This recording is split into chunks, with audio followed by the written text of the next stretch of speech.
வணக்கம் மக்களே, இந்த வீடியோவில் என்ன பார்க்க போகிறோன்னா ஆதார் கார்டு குறித்த ஒரு முக்கிய அறிவிப்பு வந்திருக்கு. அது என்ன அப்படிங்கிறத பற்றி தான் இந்த வீடியோவில் பார்க்க போகிறோம். நம்ம சேனலுக்கு யாராவது புதுசாக வந்திருந்தீங்கன்னா மறக்காமல் நம்ம சேனலை சப்ஸ்கிரைப் பண்ணி பெல் ஐக்கானை கிளிக் பண்ணி வச்சுக்கோங்க. இந்த வீடியோவுக்கு ஒரே ஒரு லைக்கை மட்டும் கொடுத்துருங்க. வாங்க வீடியோக்குள்ளே போகலாம். பொதுவாக பார்த்திங்கன்னா ஆதார் அட்டை என்பது நம்மளோட அடையாள அட்டையாக பயன்படுத்திட்டு வரோம். அந்த ஆதார் அட்டையை பார்த்திங்கன்னா நம்ம எல்லா பர்பஸ்க்குமே யூஸ் பண்ணுறோம். ஒரு அடையாள அட்டையாக மட்டுமல்லாமல் அதோட ரேஷன் கார்டோட இணைக்கிறது, பேன் கார்டோட இணைக்கிறது, எல்லா இதுக்குமே ஆதார் அட்டையை நம்ம பயன்படுத்திட்டு வரோம்.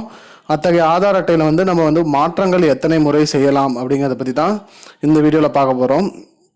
அதாவது உங்களோட பெயர் மாற்றம் நீங்கள் பண்ணணுன்னா உங்களுக்கு 2 முறை தான் உங்களோட பெயரை நீங்கள் மாற்ற முடியும்.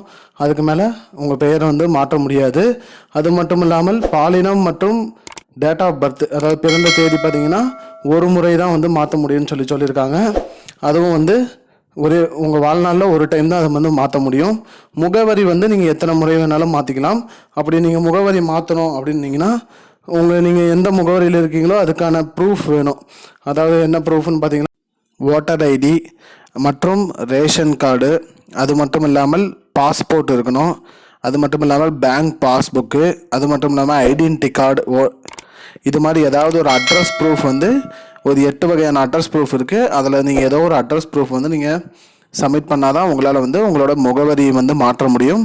ஃபோட்டோ 10 வருஷத்துக்கு ஒரு டைம் உங்களோட புகைப்படத்தை நீங்கள் மாற்றிக்கலாம் அப்படின்னு சொல்லியிருக்காங்க மக்களே.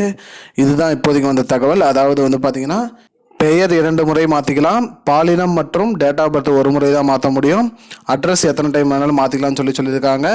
இதுதான் மக்களே இப்போதைக்கு வந்த முக்கியமான பயனுள்ள தகவல். இது போன்ற பயனுள்ள தகவலை தெரிஞ்சுக்கொள்ள நம்முடைய சேனலை மறக்காமல் சப்ஸ்கிரைப் பண்ணி வச்சுக்கோங்க. இந்த வீடியோ உங்கள் ஃப்ரெண்ட்ஸ் அனைவருக்கும் ஷேர் பண்ணுங்கள். நன்றி. I don't understand your jokes, man. Because it's not a joke. முன்ன பின்ன தெரியாத ஒரு பையனுக்காக விடுற அந்த மனசு இருக்க, அதான் கடவுள்.